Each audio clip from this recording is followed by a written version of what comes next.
Those were the times. Those were the ways. So take me back. Well, we're here again, Dave, Yep. and today we're going to film our 9th documentary.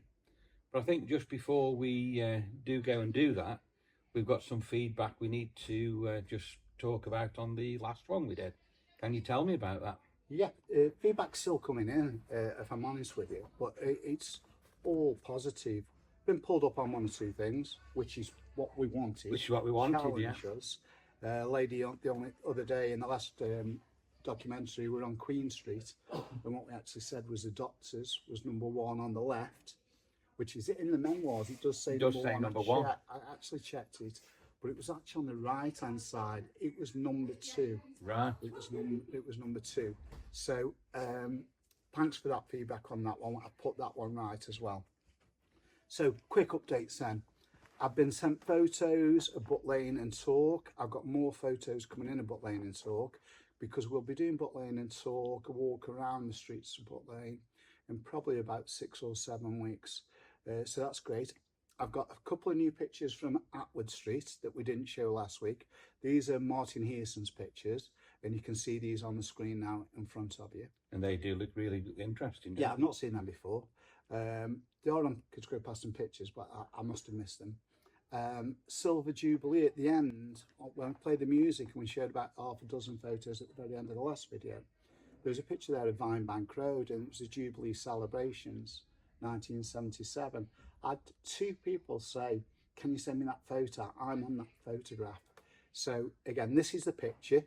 If anybody needs it, just drop me a message with their email or with a Facebook Messenger account, and I'll send them over to you. And that applies to any of these photographs, as long as I've had permission, which I've had permission from 99% of these photos. If you need them sending, I will send them to you. I've got another request, Green Lane, outside the Crown and Thistle, where there was about 10 ladies and about 5 or 6 kids. I know every single one of those ladies and children now. So if anybody needs that, this is the photograph. It's got numbers on. Drop me a message, and I can let you have it. Next up, I put the appeal out last week. We're doing the miners' estate in around about 3 weeks. And that is going to be really, really sort of relaxed. When I say miners' estate, we've done pre-demolition the old Kidsgrove. We're moving over King Street and doing all of that site, right up to Gloucester Road, right up to William Road, Galleys Bank. So we'll be going through those. I asked for volunteers to come in, sit here at the Masonic, quite informal, quite relaxed. I've probably got over 100 photographs of that estate, a lot of characters from the estate, lots of pictures from the galley, and the galley opened in 1966. So if anybody fancies it, coming in, relaxed, having a drink, going through these photographs. We will, a couple of us will have a walk around the streets of the miners at the same time. But if you're interested, let me know. They've been good fun for us so far, so give it a go. Val mentioned pig clubs, and the response on pig clubs in World War II was unbelievable. I'd never even heard of pig clubs, and when I mentioned that there was that pig that was in the air raid shelter. Oh, I remember you saying that, on Wesley Street. Val knew that there was a pig, and she mentioned a pig club. I've had quite a bit of feedback.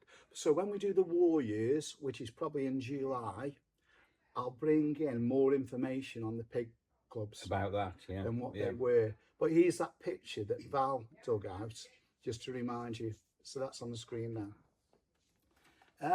Then we've got feedback from, more pictures on Mount Pleasant. That was the coronation, 1952. I've got names and frames of all of those people on there, or the majority of the families. I had questions on Tenrow. Where was Tenrow? The picture we put on was quite deceiving. And I must admit, originally I thought Tenrow was the terraced houses directly below the town hall that ran down to where the old dentist, well, the dentist is now. that's not Tenro, and I realised that when we were doing the documentary. Right. Tenro was off those. You came down by the toilets to where those terraced houses are I just spoke about, and then there's an alleyway that went up, and here's a picture, a better picture on the screen of what I'm talking about. And that's where Tenro was. That's where Tenro was. And the actual handrail, which somebody pointed out on Kidsgrove Past and Pictures, is actually still there. It's got you up those steps, yeah. Right. Okay, so that's a quick update.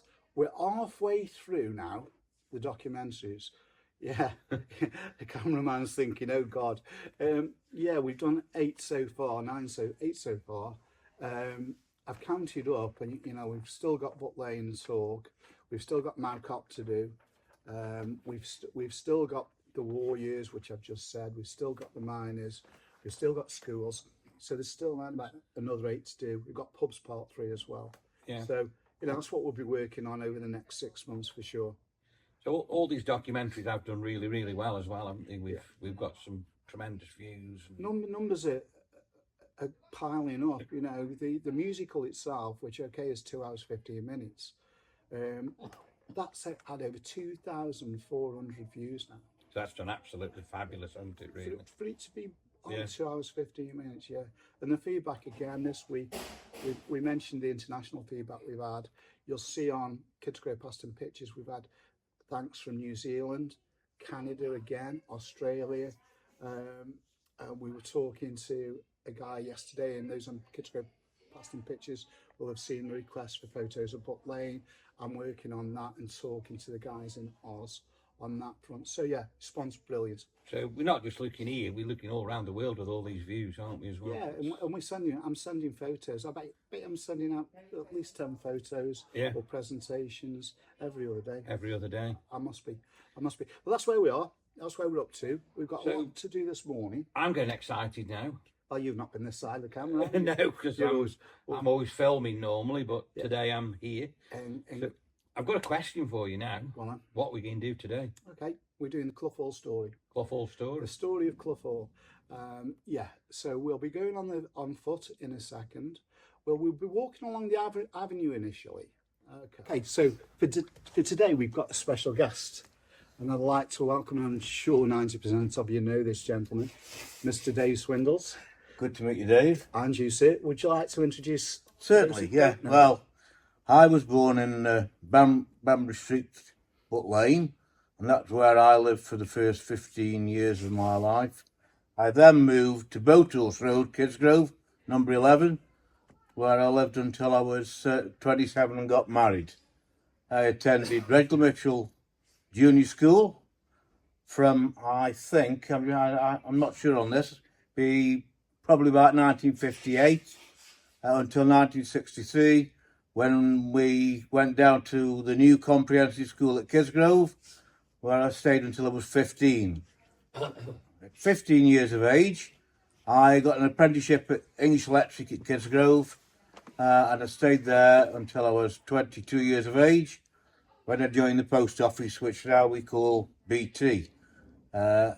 Outside of that, I was a young wolf cub in Kidsgrove from 1960, and from a young wolf club I became a scout, venture scout, young scout leader, and then now I'm classed as the assistant scout, an assistant scout leader, and now at the age of 71 I'm still scouting in Kidsgrove. Brilliant. Absolutely. And what we will be doing, Dave, we'll touch on the scouts today when we walk past there. But what we will be doing, we're looking at groups in Kidsgrove, and we've got the scouts already penciled in. Yes. We've got the Rotary we're having a look at, the Masons we're having a look at. So there are a number of groups. So we will ask 1 or 2 questions when we get down there. But don't worry, we will be opening it up. But yeah, so I asked Dave, I asked for volunteers. Dave volunteered to come along with us, which is great. And certainly when I've seen your posts on the avenue, your knowledge of the avenue especially jumped out at me. I saw some of your comments, and we'll talk about some of the comments when we go along there. There's a lot down there. As I said to Val and to Pat last week, I've done my research. I've been researching for a couple of years now. Some of the information I get from one source is different to the next, as you can imagine. But this is what this is about. If I've got it wrong, you must tell me. Right. And again, everybody at home, if I've got it wrong, just send me a message. That's great. We can just put it right, which is what it's all about. Okay, give you a bit of background on the Clough Hall Story then. I'm not going to go through absolutely everything, otherwise we'd be here all day. But certainly, if anybody has got Philip Lee's latest book, The History of Kidsgrove up to the year 2000, Philip goes into a lot of detail pre-1800. What the research and what we're going to be doing today is probably from the 1750s right through to present day. Okay, so the very first building, I said we're not going to go back to further than 1750. The first actual building on Clough Hall was built in the 1400s by a guy named John Umley, and it's on the site of where the Clough Hall that we're talking about today. That was demolished mid-17th century. Another house was built. It was then owned by the Umleys, and it passed from pillar to post up until when he died. And then once the tunnels work started in the 70s, 1770, 1772, 76, coal was getting, the demand for coal was getting bigger and bigger and bigger. And I mentioned in previous documentaries a guy named Gilbert. And Gilbert was probably the man responsible for finding mining industry in the Kidsgrove area and promoting it. So he actually went and bought, and this is John Gilbert Senior, he went and bought the actual house, the farmhouse as it was. Right. But what he did then, he went and demolished that himself and built the hall that we know today. Early 1800s, he actually built the hall that we know today. I said last week, Gilbert was responsible for most of the cottages in Kidsgrove, the old cottages, which includes 12 row, which include 10 row, which include long row, all the rows we talked about yesterday, and there were 122 in total. So he was that guy that was responsible. He actually died shortly after he died in 1812. And what happened after a couple of years, Thomas Kinnersley the first, well, John Gilbert the first, John Gilbert the second, Thomas Kinnersley the first, went and bought the estate. It took a couple of years to settle down, but then Kinnersley virtually took over the entire Clough Hall estate. The estate in size was 434 acres. Goodness. Yeah. And Kinnersley, well, when we walk along, we'll learn more about Kinnersley, but without Kinnersley, certainly we wouldn't be the town that we are today. He was a man of the people. He employed thousands, but again, I'll save that till we're walking along there. Okay, what happened after Kinnersley died, though, in the 50s, 1855, his wife died shortly afterwards. The estate was left to his niece, Atwood, after Atwood Street that we talked last week, and then it was eventually sold to this consortium from Manchester, who saw how the train system were in Kidsgrove. And what had been built was the opportunity to open a park that was the biggest in the UK, and that was at sunny Clough Hall. So that is what we're going to have a really good look at today.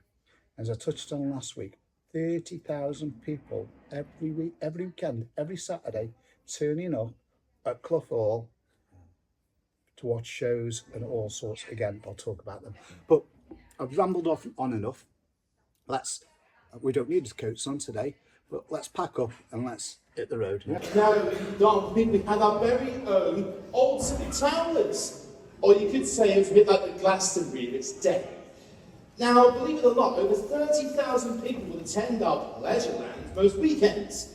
It would extend from where King's School is now down to Bathpool, from Bathpool to Torquay Pits to Butt Lane. Yes, we had boating lakes, the best fun fairs of their day. We also had acts from the Barnum and Bailey Circus, alongside the legendary Blondie. Blondie, she was fit.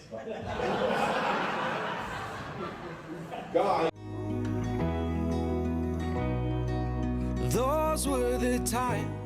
Originally, there was a small school here, which you've got some photographs of, Yeah, and which are very, very interesting. Here are the photos on the screen now. And then when this school was built, my mother was up at Kinnersley School. When this school opened, which I presume was sometime in the 1920s, I don't know if there's a mark on it somewhere, I'm not sure. Yeah, I've got the date. She moved down here before going to the senior girls' school. So I think she was here till she was about 12. Yeah. And then the senior school opened, secondary one. Yeah. And they moved to there.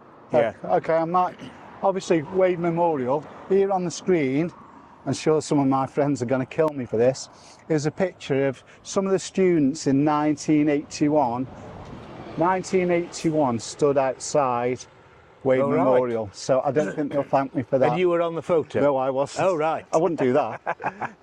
We got Kinnersley Memorial, which was up before the fire, opposite 12 Road, right. Bathpool Road.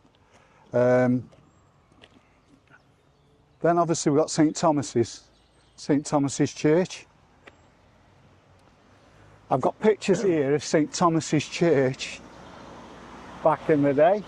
Well, you see, at the top of the top, they've altered the top of the church because those castellations on the top, on the early photos, look completely different. And so what went on and why it was altered at the top, I don't know, because it must have cost quite a bit of money to alter it. Whether it was a safety feature, I don't know. I've got pictures of this. I've got pictures of this covered in ivy. And right. Here's pictures yes. of how it actually looked right. Back in the day.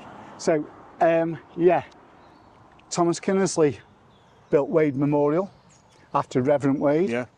Reverend Wade was somebody that Kinnersley brought in during his time, part of the estate, to connect with the people of Kidsgrove.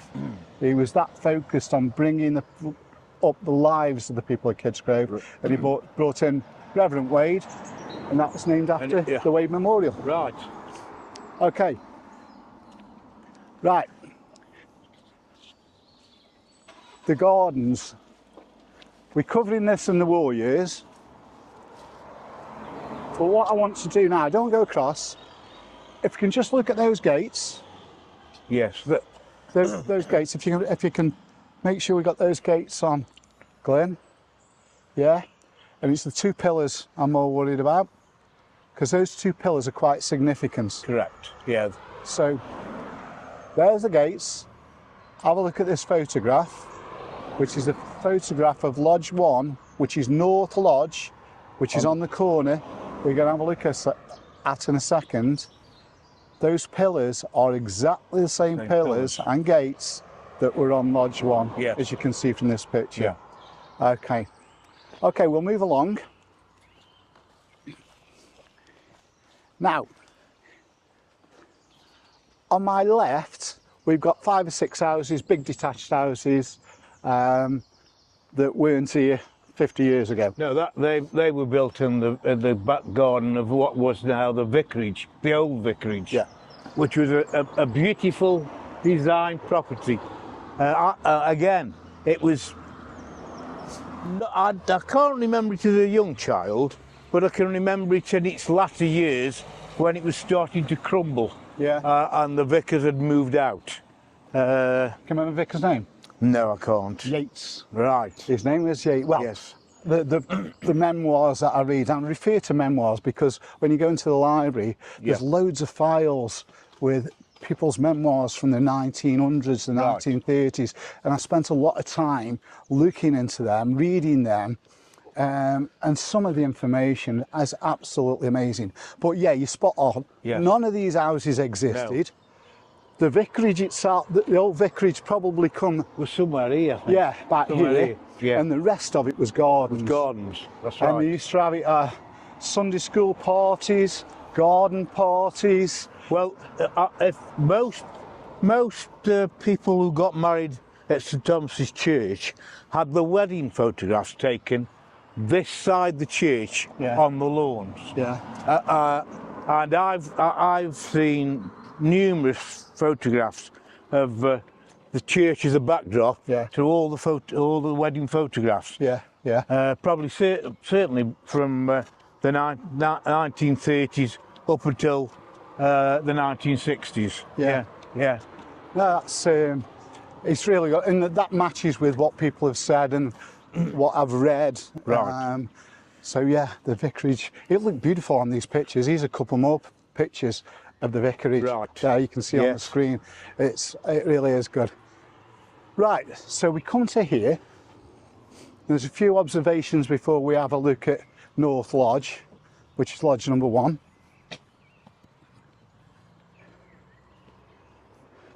Quick look up Boathorse Lane. So Boathorse Lane, we'll start on this corner.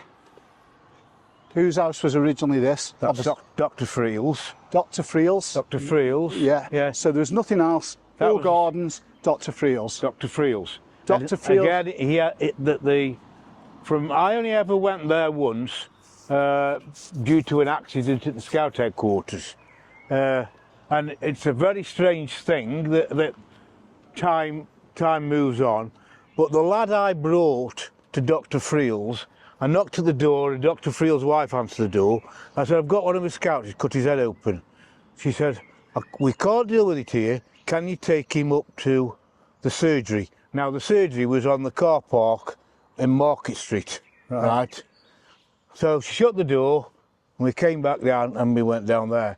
The strange thing is that young boy now is the doctor for Scholar Green, right? It's years later, but it was basically up the same drive there, but the house was tucked behind here. Yeah, and that's long gone demolished, and the nursing home Yes. was built. Yeah. I don't even know if it's a nursing home anymore. It's some specialised.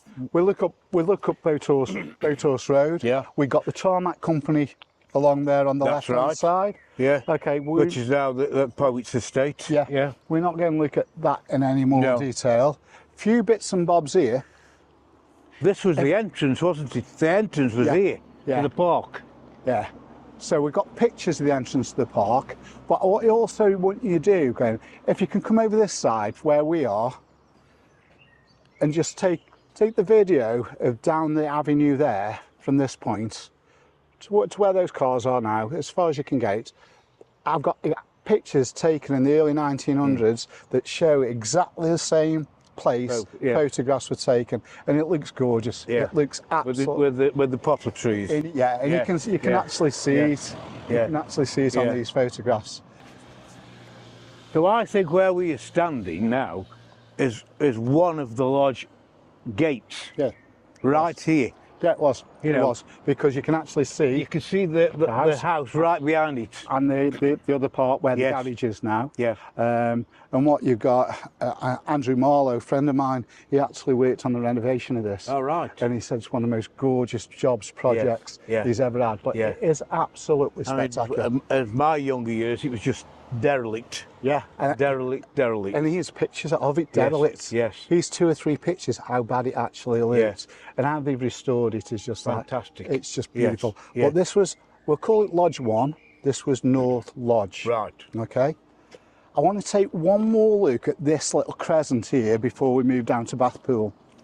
We've got the chapel on our left here, which was the Hancock Memorial. Memorial Yes. Yeah. Chapel, which obviously Sadly no gone more. now. What is going to become flats, I don't know, but we are going to lose that.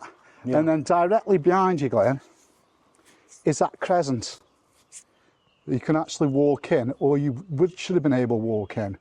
I can't remember. I can't remember that as a walk-in as a youngster. Yeah. It was more of a what I'd call a bum hole. Yeah, no, it looked like somebody on the council had the idea. It was originally a quarry. Right. Yeah. In the early 1900s, Yeah. that was a quarry. And I believe they quarried, they quarried the rocks to build the avenue. All right. Yeah, Right. to help them with the avenue. Yes. But after they finished, they did a bit of renovation to it, and I think the plan was we'll turn it into something a little bit special. Yes. You could in the 80s sit round it. That's right. There's Yeah. a shelf around it, and there is a seat in there. Right. So something was planned, but obviously that was put on the back burner. Yeah. Okay, we'll walk back down here. I've got one thing more to look at, and it's a bit of a puzzle, and there's a clue in the name.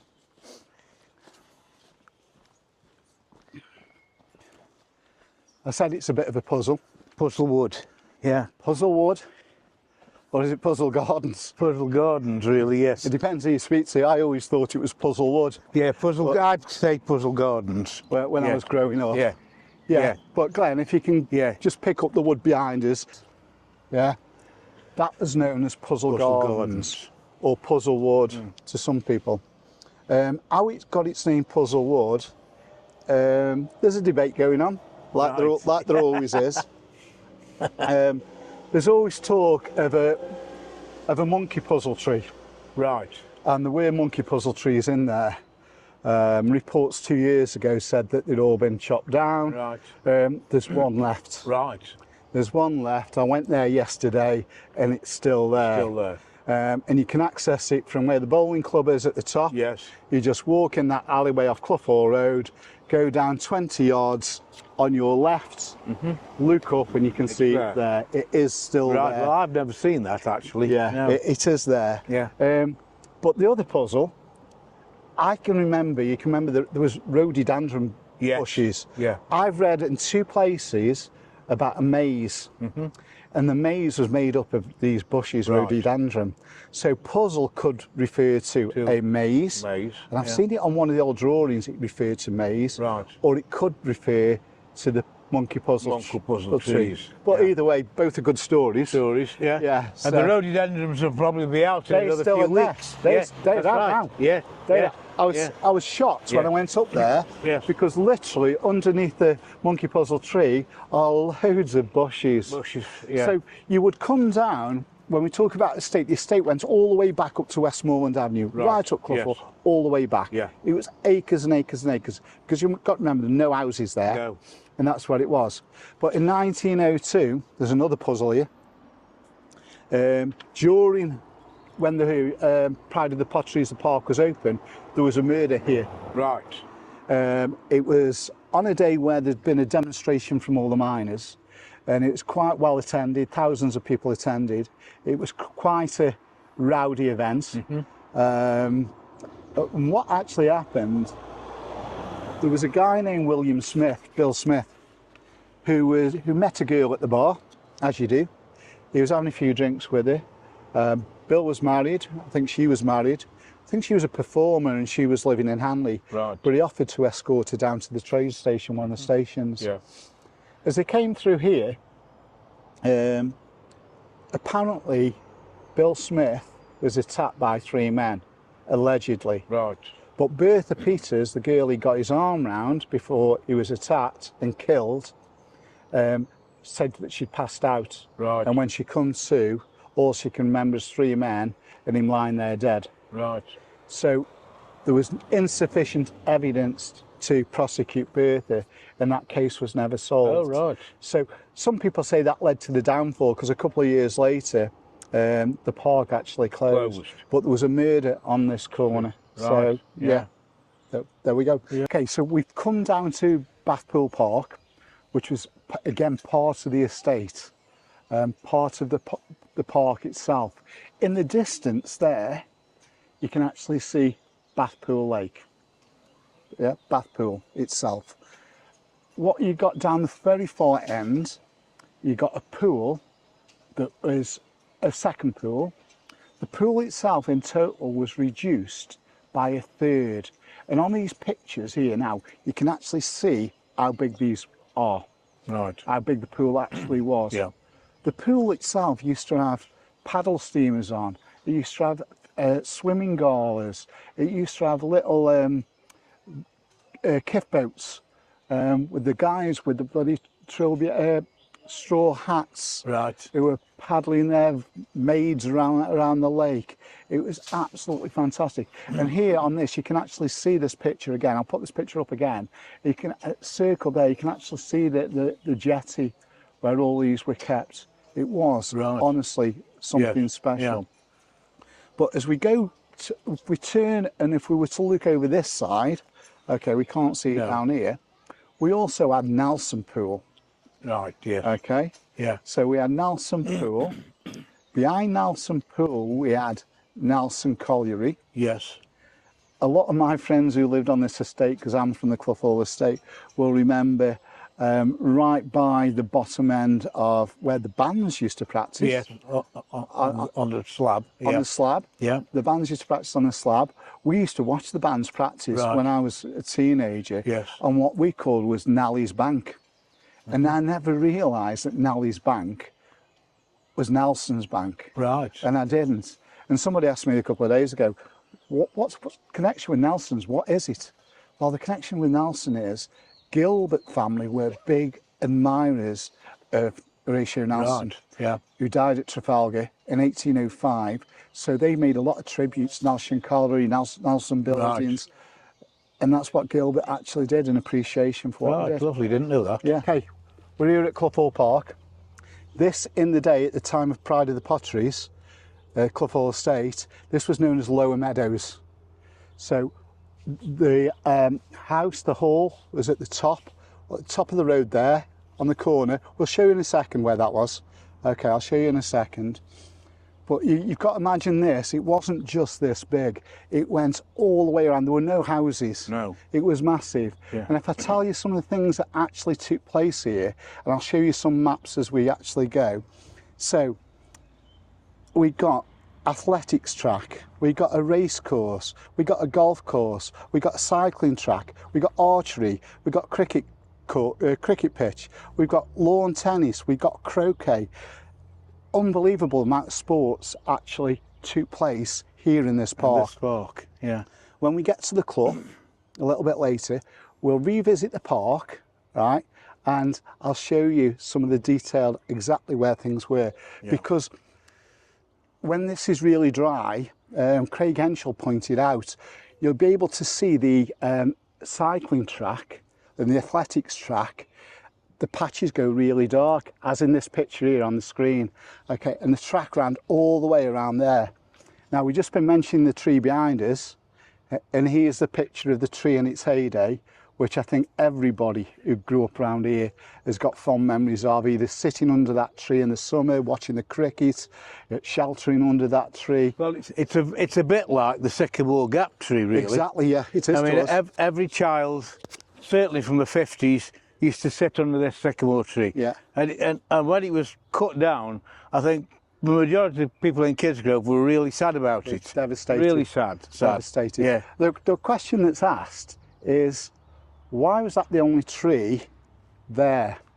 Well, the explanation that I've got, that I've seen in several sort of memoirs and reports, was the fact that the track, the cycling track, came much later in the athletics track than the rest of the activities. Right. And what actually happened was that tree stood alone. That was just originally a mound, if you Yes. can remember. It didn't extend didn't. there. That's right. So what they did, they went around the tree, so it gave it a feature. Right. So they went all the way around the park, Yes. back around here. So that was a feature Right. of the cycling track. Right. And that actually, that holds a bit of weight with me. Yeah, Yes. I can actually see that. Yeah. But we'll come back to this a bit later when we Later get on. to the Clough. Okay, we're here at the bottom of Carriage Drive, as we called it at school.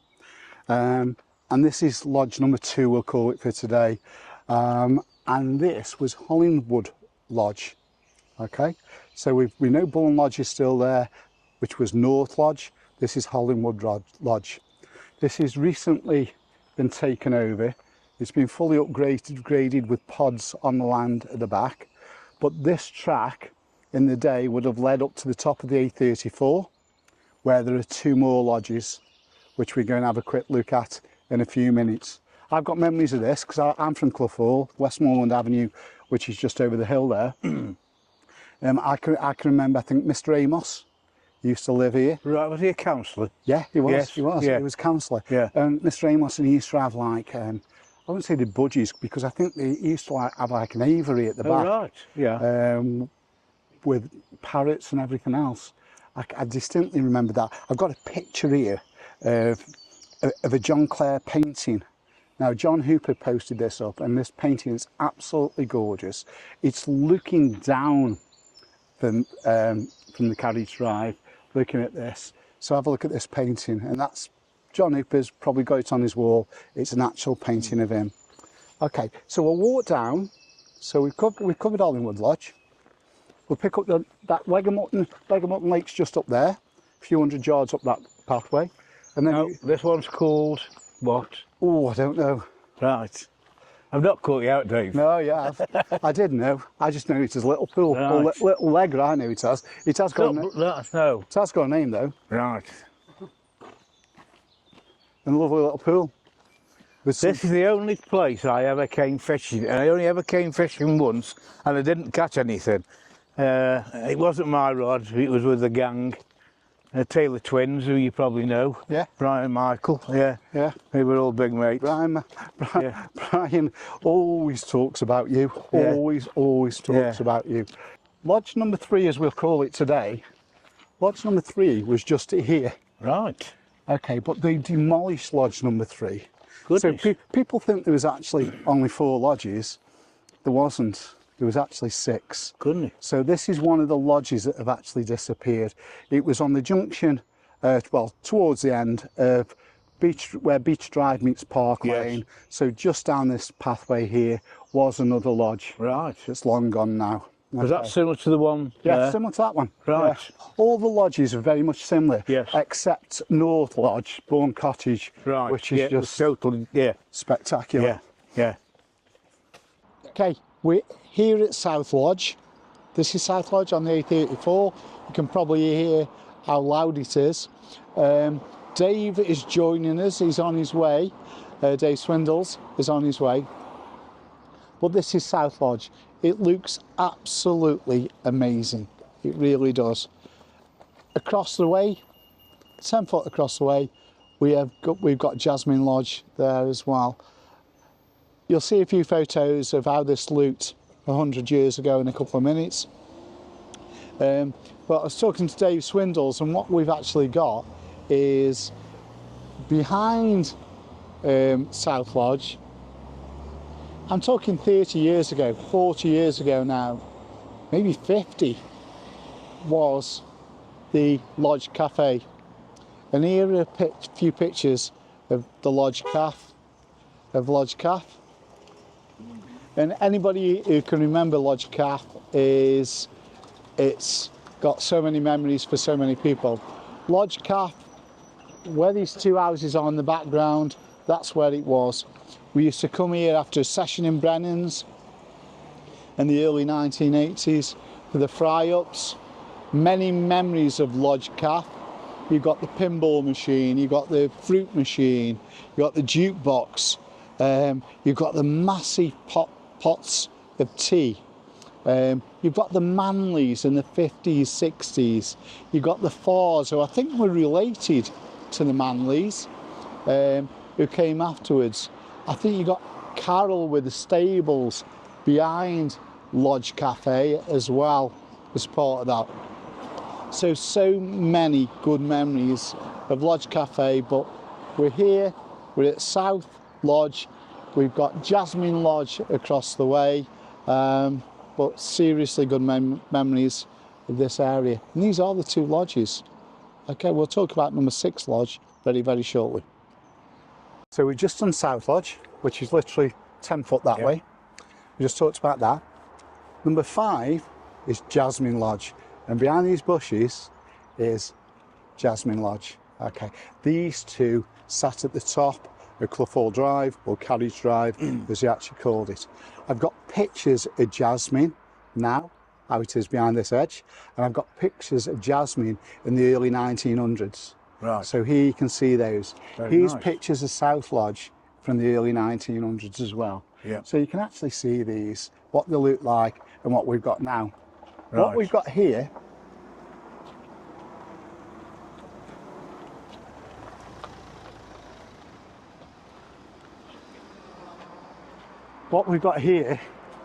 what this looks like is one of the old posts When we get back, I'll check to see on the pictures that we've got if this is one of the posts. But it looks as though this post is actually fallen off somewhere. What's interesting on here is you've got fixings for gates on that side, but you've also got fixings for gates on this side. So Right. whether this was a centre pillar and there was a gate, a pillar, a gate and a pillar. What we'll do when we get back to the check. Clough, I'll bring the photos up, Yes. and then we can update people Check then it up. on Yeah. those. Yeah. But yeah, two great lodges still here. Yeah, that's number 5. Right, number 6 lodge. Right. Number 6 lodge. And this is where I've only read this in 3 or 4 places, but the sources are good. One of them's Philip Lees's book. Yes. Is that there was a 6th lodge on the high street at Torp Pits. But when this road was put in, not as in the tarmac road, No. when the road was put in to make life easier, instead of people travelling all over Torp Pits, there was a lodge on the corner of High Street and St Martin's Road. Right. I don't know the name, but we haven't done Torp Pits yet. No. So when I do Torp Pits with the guys, what we'll do, we'll have a look and see if we can find where that 6th lodge was. Right. But if anybody knows who's watching, give us a shout, Yeah, comments, definitely. or drop me a message. Yeah. Okay, brilliant. We're here at one of the cottages, which is on the estate. One of the main questions you've got is which cottage. That's quite often asked. You know, when we pulled up, what did you say? It was the Gardener's cottage, I Gardener's thought. cottage. It is called Garden Cottage. Right. It's also been called the Butler's Cottage. Oh, right. It's also been called the Poacher's the Gamekeeper's Cottage. Yes. So I'd love to find out what exactly Yes. it was. It was somebody who worked on the estate anyway. Yeah. And it used to be one building. Now it's 2. The lake is just behind. Clough Hall Lake is just behind this. When we get to the bottom of the road, bottom of Kinnersley there, that's where the main hall was. Right. And we'll go and have a look at that right at the bottom of this road. But there were probably at least 4 or 5 different cottages around the area. But this is the only one that I've been able to identify was here, because it's still here and it's beautiful, absolutely beautiful. Lovely And job. I've got a story about this cottage in particular, because a friend of mine actually owned this cottage named Dougie Viles, and many people I know Dougie. Many people know Dougie, and we actually looked at purchasing it at one point when Dougie was moving out, and we spent a few hours having a couple of drinks talking about, and inside is just beautiful. It's on different levels. It is fantastic. But Dougie was telling us a story whereby he was putting in a brand new floor in this room on the right here, putting in a brand new floor, and he was taking the old one up, and he was banging it, whether it was oak or whatever, he was using that hammer. Then all of a sudden the hammer went straight through, and after a couple of seconds it landed. And Dougie thought, what is this? Then Dougie then discovered that there was a cellar down there, and behind these bushes here now there are skylights. Right. Underneath there is a cellar, and within the cellar there are stairs that from in the kitchen that they discovered that go down, stone stairs into the cellar. What Dougie thought it was, what it looks like, and I've been down there, was actually where all the game was hung. Yes. So Like a coal store. yeah, Yeah. and that's Yeah. exactly. Yeah. Dougie turned it into a pad where he could go down there, soundproof His man cave. his man cave, yeah, have a few beers, yeah. But it is beautiful. So Dougie's always thought to me that it was the gamekeepers. Yeah. The gamekeeper. But if somebody can tell us. Yeah. Gardeners, butlers, whatever. Whatever. Absolutely gorgeous. Yeah. Well, we're on Clough Hall Road, just past Kinnersley. We've got Kinnersley there. We've got the Clough Hall pub a little bit lower down. But here we are, standing where we believe the Clough Hall was situated. Right. Okay. There are 4 houses there on Clough Hall Road that are set back. Yes. And when you look at all the plans that we've got and people have put forward, and here are some examples, you can actually see that the building is sort of facing round about 10 to the hour. So maybe towards that end, those end two that are set back. Where the green garage is. Yeah, towards there, and this hall would look down onto the meadows, lower meadows, which includes the park. It's quite offset against the lake, because the lake is just down on the left by the Clough Hall pub. Okay, so we know it's pretty much in this area. And when you look at all these houses are in row except these 4. Any ideas why? No. Okay, it's because underneath were the wine cellars. Right. With the cellars, I've heard people say cellars, I've heard Yes. people say foundations. I've seen plans that show wine cellars, but also could have been food cellars. Right, yes. But that's why. Cold stores, yeah. That's why, because of the foundations, they built those 4 set back. Yes. Right. The other good thing about this, we talked about the monkey puzzle tree We did. and puzzle gardens. That monkey puzzle tree is directly behind this house in front of me. Yes. It's directly behind there, just behind the big trees, and that's exactly where that monkey puzzle tree is. Right. You can access the monkey puzzle tree and the rhododendrons. That, if you just look where the bowling alley is, you can see the sign with bowling green there, where the white wall is.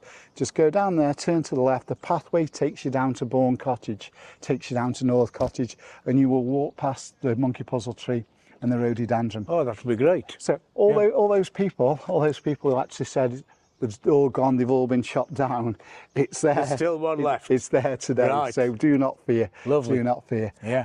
Yeah, I mean, to give people an idea of how big the park was, we've already said that it was 434 acres. Yes.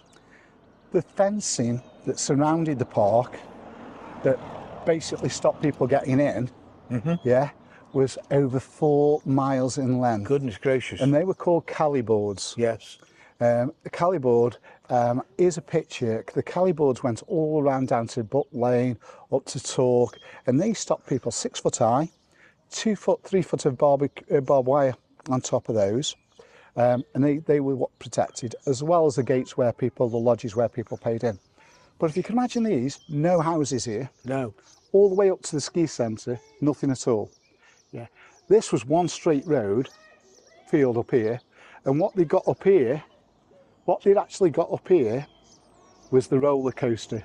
Right. Okay. Oh, right. Was that a wooden structure? Yeah. Yes. And we can see a couple here. Right. And they call them switchbacks. Yes. They were Right. called switchbacks Yeah. in the day, but you can see the length of them here. Right. But when we go back to the Clough, I'll show you some of the areas whereby the full fun fair was. Yes. The tightrope over the lake, and other themes and stages, and you'll get to see and think, my God, this is far bigger than Norton Towers. Yeah. Okay, we're here on the corner of Kinnersley and Clough Hall, and behind us is this beautiful house. Belongs to a school friend of mine, Julie McHugh and her husband. But this house is quite significant because this house belonged to Poole. Right. And it was Poole who was responsible for building this entire estate. Part of the demolition of the main hall. Yeah. It started in 1926, finished 1927 or thereabouts. Poole actually operated from here. Right. Yeah. The number of objects within the house that's still there to this day. Right. So yeah, he is responsible. Something that you'll notice that's very good, you'll notice it up Park Avenue, you'll notice it up Clough Hall Road, you'll notice the fact that if you look across the road and look at all these bricks, yeah? Yeah. And you look across the road there, on Yes. Clough Hall Road, Yes. all of those bricks, The same stone. exactly the same stone, Yeah. Yes. and those stones were taken from the demolition of the main hall. Right. You'll see them all the way up Park Avenue, Kinnersley Avenue and Clough Hall Road. Yeah. And that's what they actually did. Right. But let's go and have a quick look, because there's a couple of things in there I'd like to show you. Oh, right. So let's go have a look. Very interesting.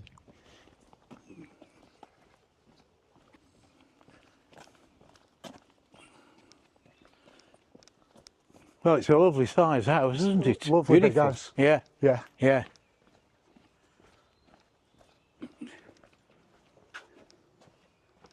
Okay, so we've come to one of the gardens within Clough Hall House, as it's known now, where Poole actually lived.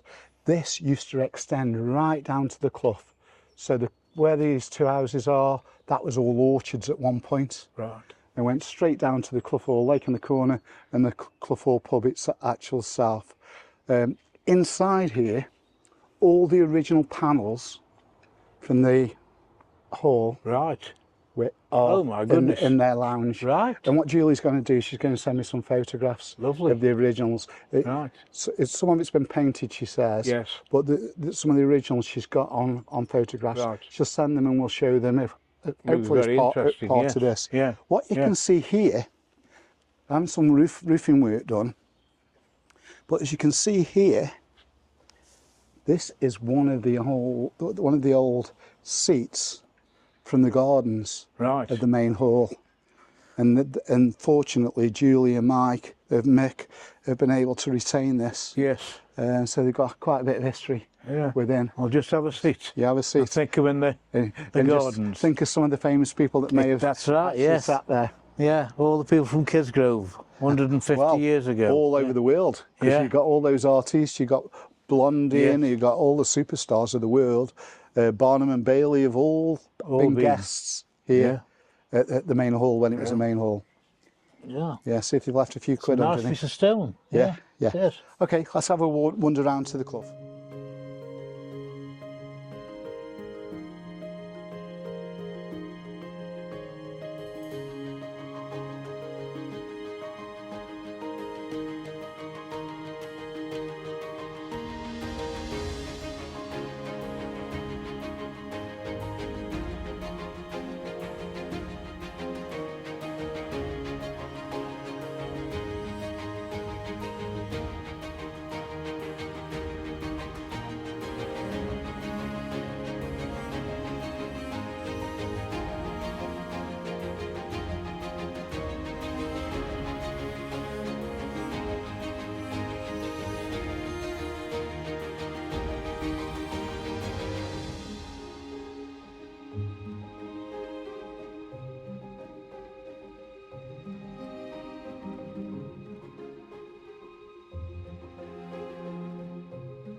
Okay, we're coming to the end of this episode. As per usual, we've ended up in a boozer. This one, got to be done. This one's Clough Hall Hotel. Well, it's called the Clough Hall now. It used to be the Clough Hall Hotel. Fantastic beer garden. Two fantastic pods.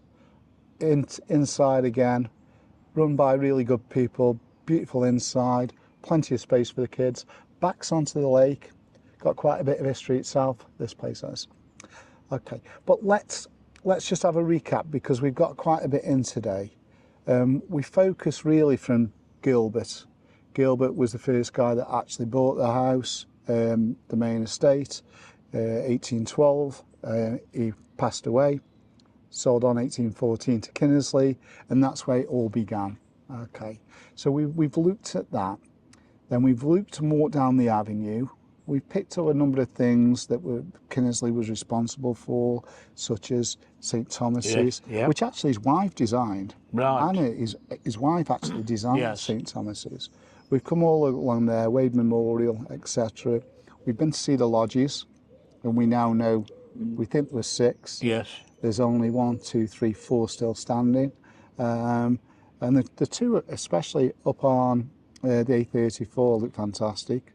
They're obviously renovating the one Hollingwood Lodge just on the top of Park Avenue, and then we've obviously got gorgeous Bourne Cottage. That's right. Beautiful place. Okay, we've had a look at the estate, and I still think that people don't really appreciate how big this was. You know, the 434 acres I talked to you about, and when I talk very, very shortly about what was on all of this land, then you'll start to get a feel for it. We've already spoken about Lower Meadows, which is Clough Hall Park, and all the activities that take place on there. But in a couple of minutes, I'm going to tell you about some of the main attractions where international artists from all over the world would come and perform. Yes. Okay, we've just walked up to Kinnersley and Clough Hall, where we believe, with all the documents we've got, where the actual hall was positioned and where it looked at that 10 to 10 down to Lower Meadows, not directly down here, but down to Lower Meadows. On the picture in front of you, you can see it's circled in red. To the right, you can see the bowling green, and that bowling green has been there for years, as long as the hall, and it's still there. It's still there. It's a lovely, can- spot. Yeah, you can see all the outer buildings hatched. You can see bandstands. There's fountains. There's 2 bandstands on there. Tennis courts, fountains. You can see the boathouse and landing stage on the left, where the blue and red, blue arrow is with number 2 on. You got landing stage 1, and then you've got the boathouse at the far end. Where it says boathouse here, and we'll circle these for you, you can see some buildings that are hatched, and those we believe were greenhouses. Right.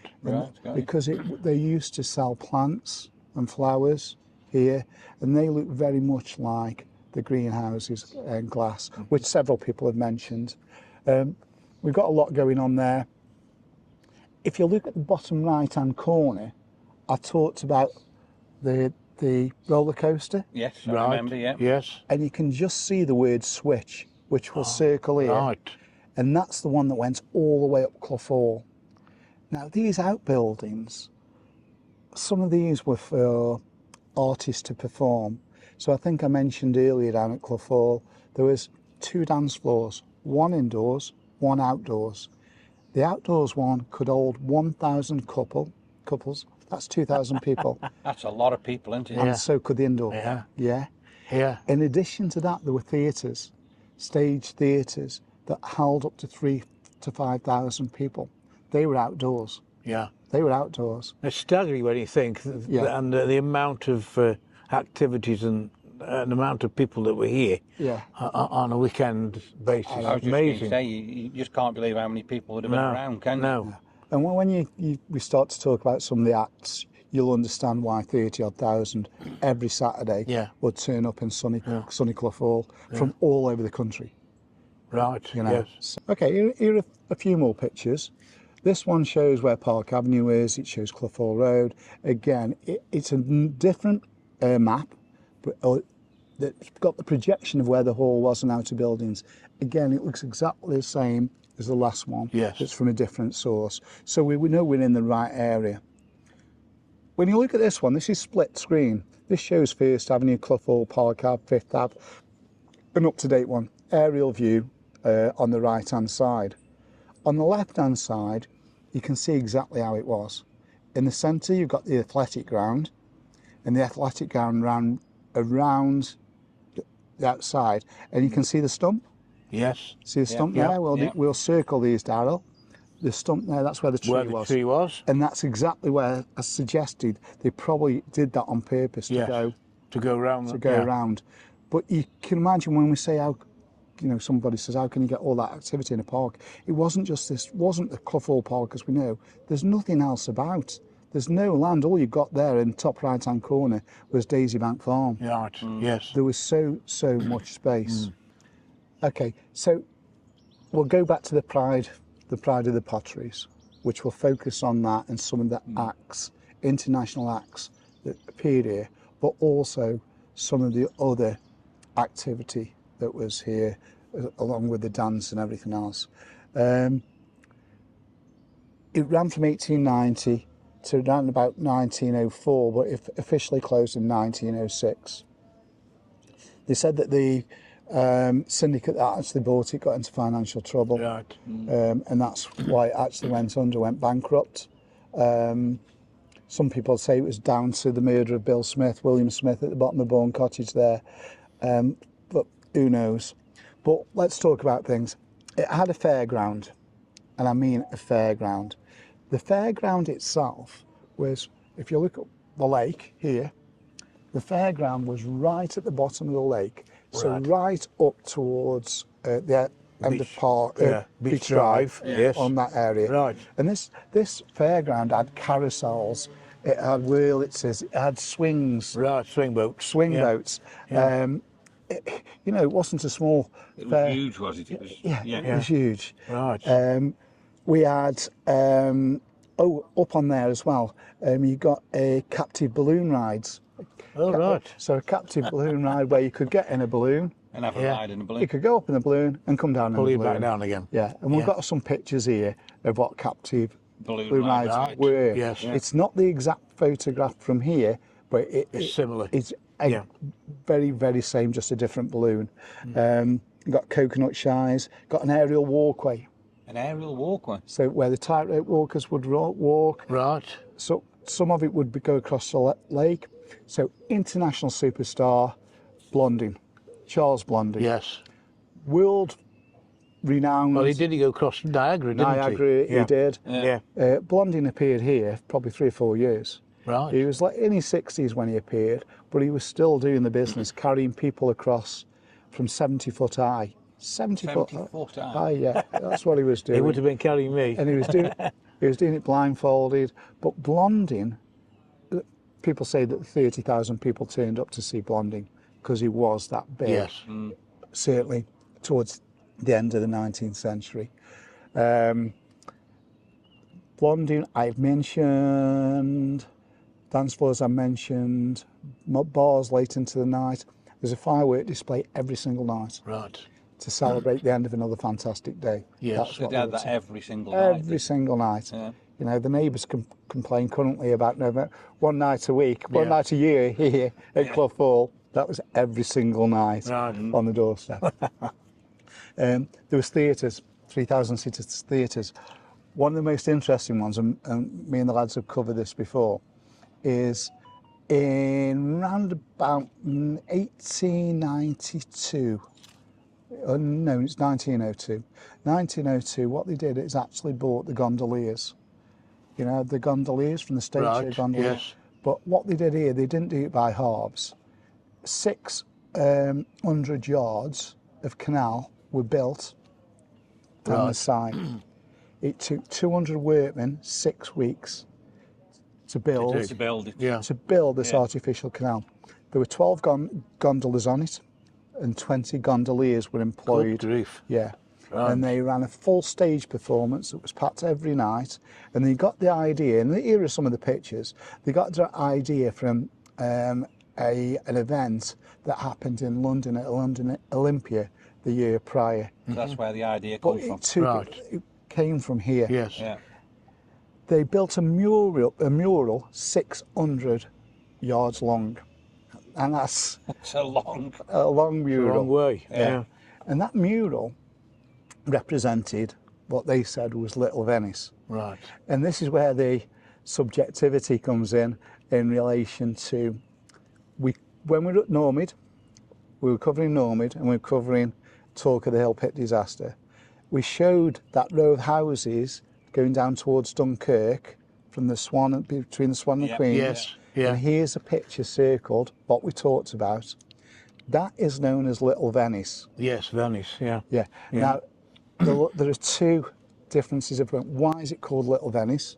If anybody knows out there why, but the two reasons I'm suggesting it's called Little Venice was, one, all of the workers who were working on that performance, not the stage players, the workers who built it, Yeah. were put up in Little Venice. Right. And Yeah. because that mural, right. because that mural looked like Little Venice, Yes. that's why it was named. Named. That's option number one to think about. The second one is that all the actors, actresses, gondoliers, because it was a full stage production that went on about five hours. And I've actually got, on the screen here, is an example of the running order, started at mid-afternoon, running through till another firework display at 10 o'clock at 10 night. o'clock at night. But they said that's where they put up all those actresses, singers, was Little Venice.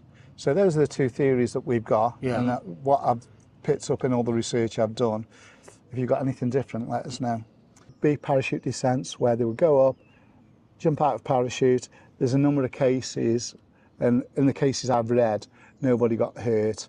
But wind took one of them away, ended up in the gardens of the Aircastle pub, the Aircastle Hotel. He went that far. He went that Yes. far. Yeah. But there's one interesting, because there's a lady by the name of Kitty King, internationally recognised. And what she would do, she would go up in a balloon on her own. And so she would ascend in the balloon, but then she would come down in a parachute. So she'd have one person with her, probably. Yeah. And she would come down in the parachute.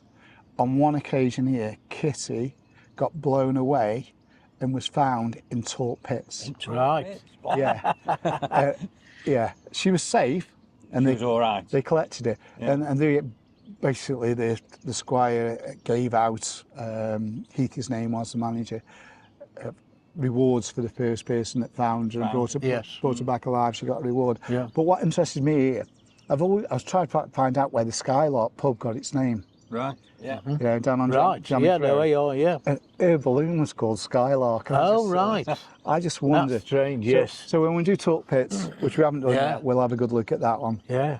You got Victorina, and here's a picture of Victorina, the world's strongest lady, and she finished off her rats by catching a cannonball from about 50 yards. Crimes. Yeah, and there's some pictures of Victorina there, my type of woman. In 1899, they tried to emulate the Great Exhibition of 1851, where they had a great industrial exhibition, and it did attract. It attracted countries from all over the world. So I've got Ceylon, I've got China, I've got Japan. It got a real Asian feel. They built temples on the estate, statues of the god Shiva. They built real Asian bazaars. They actually built for this occasion. They even had rickshaws to transport guests across the estate. The Switchback Railway, the roller coaster, again, that was in full throttle now, which I mentioned. And that went, as I said, right up towards Westmoreland Avenue. There were tea rooms, flower shows, and the animals. You got bears here, you got a monkey house, you got camels, you got other circus animals, you got exotic birds, you name it. They were all here. The queues, it states, were longer than Alton Towers, which to get in, so that was at the lodges. Do we know how much you had to pay to get in? It was as cheap as chips in the day, because they wanted the volume. Yes. I have got the figures, and for the next one I'll bring the figures. I've got a feeling it's 5 something, not shilling, for a child and 10 or 12 for an adult. But I will find out. Yeah. I have got that information. So yeah, there's lots that took place there. I mentioned the murder down at Bourne Cottage or North Lodge. There was a suicide in this lake, and she was a maid at the hall. They said it was suicide because she found out that she was pregnant. Right. But rumour had it that it was potentially one of the gentry. Right. Yes. And whether the question was it suicide, was it murder, I don't know. Right. No. But, you know, a few people have said, very nervous out here late at night when the ghost is about. I've got a picture here of Clough Hall Laundry, which we think opened after this closed in 1904, 1906. And we think it was one of the outer buildings, but this picture is fantastic. Clough Hall Laundry. It employed 45 individuals. And I've got the names on this picture. I've got the names of half of these people. Yeah. From probably around about 1907, 1908, the picture is. So yeah, that probably disappeared similar time to when the hall was demolished, which was 1927. May have started a little bit before that, but I've got May the 28th, 1927 as the date of when the hall was demolished. Up until that point, during closure and 1927, it was used during the First World War as a refuge for Belgians. Oh, right. So Belgians would come over, and the Clough Hall would lodge those groups. Yeah, those Clough Hall workers, I've got names here. Tom Booth, Mrs. Brooks, Mrs. Hancock, Kate Hackney, Mrs. Hackney, Eddie Rhodes, Mrs. Napper, Emma Baker, George Dale. There's quite a few there. But then, you know, what happened then? It went into the derelict, really. Run down. And that was really it. That was really it for it. Yeah. Yeah. But it made its mark on the UK. The area did, and Clough Hall did, and Yes. you know, we've got the history that still sits here today. Yeah. There are a few other great photos. I've got a picture of Clough Hall Lake behind me. We can see the lake now, which is quite weedy. Yeah. I've got a picture in 1950s, looks really nice, and one about 1980, and again, still quite nice in those days. But the 50 picture does. It looks really, really, really nice and picturesque. So yeah, that's where we are. Okay, we just coming to an end now, but there's a few bits and bobs that have been sent to me, which are fantastic. I've had this set of glasses, commemorative glasses, sent to me. You can see the picture here. The lady who sent these to me wants to remain anonymous, and I understand why, but thank you so much for showing us them, because I've not seen them before. I've had several sets of plates sent to me, and again, there's one, and there's another. So when you're going around the charity shops, look out for these things. Postcards. You can see how big it was. Look at this postcard from around about 1900. This one, you know, front and back there. The guy who runs Paradise, the Potteries Facebook page, he actually bought one of these from eBay for £2, the postcard, and it came all the way from Newcastle upon Tyne. But again, that's also a very, very good Facebook group to join. Potteries, Pride of the Potteries, Clough Hall. It's about 450 members, but there may be photos on there that you've not seen before, and yeah, they give me permission to use those photos. So yeah, postcards. But the big one is the coin. It's a commemorative coin. I finally got my hands on one. It's been loaned to me. And there are pictures on the screen, but this is a real one. Feel how heavy that is? No, yeah. I think it's probably made out of pewter, I think. It's really heavy. Some kind of alloy. It is heavy. Some kind of alloy. Yeah, it's an alloy, but I think it's probably pewter. So Toasty from the railway, you'll be getting this back soon. So thank you, mate. Thank you very, very much for giving us that. So yeah, look out for those. So we're at the end of this one. Been really good, really enjoyed it, Dave. Well, thank you very much indeed. Thank you. Yeah, we've enjoyed it very much. It's been really Thank really you. good, hasn't it? Yeah. Cheers, Glenn. Yeah. Thanks to Daryl behind the scenes this week. Yeah. He's having a rest because he can't talk, which is probably a blessing. No, not really. So what have we got coming up? I mentioned earlier what we got coming up. There's about another 8 episodes. We'll try and get this out the middle of next week. We've got quite a few edits to do on this one, but we'll get it there. Then probably 2 or 3 weeks we'll have the next one up and running. So my question is, what are we going to do next? Have you thought? Have we any ideas? I'm hopeful that we're going to we'll get enough people together where we can actually look at the miners' estate and the other half of Kidsgrove. Brilliant, yeah. Miners going up to Wimpy's, as I said, Gloucester Road, and but I want to do that set in the Masonic, round a table, big screen, looking at the photos, of locations, befores and afters, looking at some of the characters, like I've said, getting some of the guys that are going to attend, tell us some stories about those characters.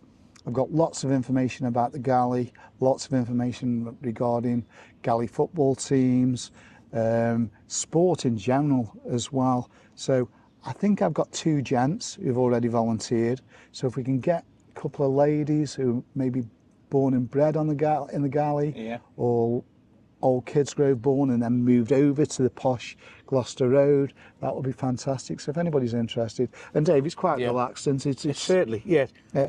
Anybody who's willing to put the name forward, it's a very enjoyable experience to come and walk around with these chaps. Yeah. And we always end up in a pub, which is good. But a few more thank yous. Obviously, Martin Earson, a lot of the pictures you see today are Martin's. Mike Mobley, there's a few of his. Eileen Waldridge. Everybody who's providing me with pictures and information. We're loving the challenges, so please don't be scared of saying he's got that wrong. Let me know and we will change it. Because that's what it's all about. Yeah. So thanks everybody, and we look forward to the next one. Yeah. Those were the times. Those were the ways. So take me back. So take me back to the good old days.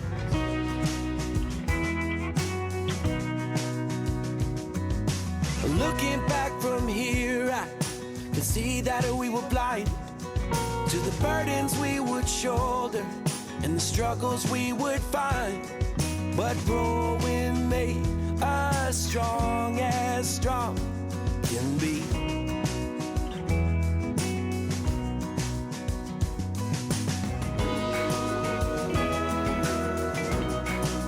Those were the times. Those were the ways. So take me back. So take me back to the good old days. Ice cream until our heads hang. We were trading candy bars and sticks of bubble gum. Trying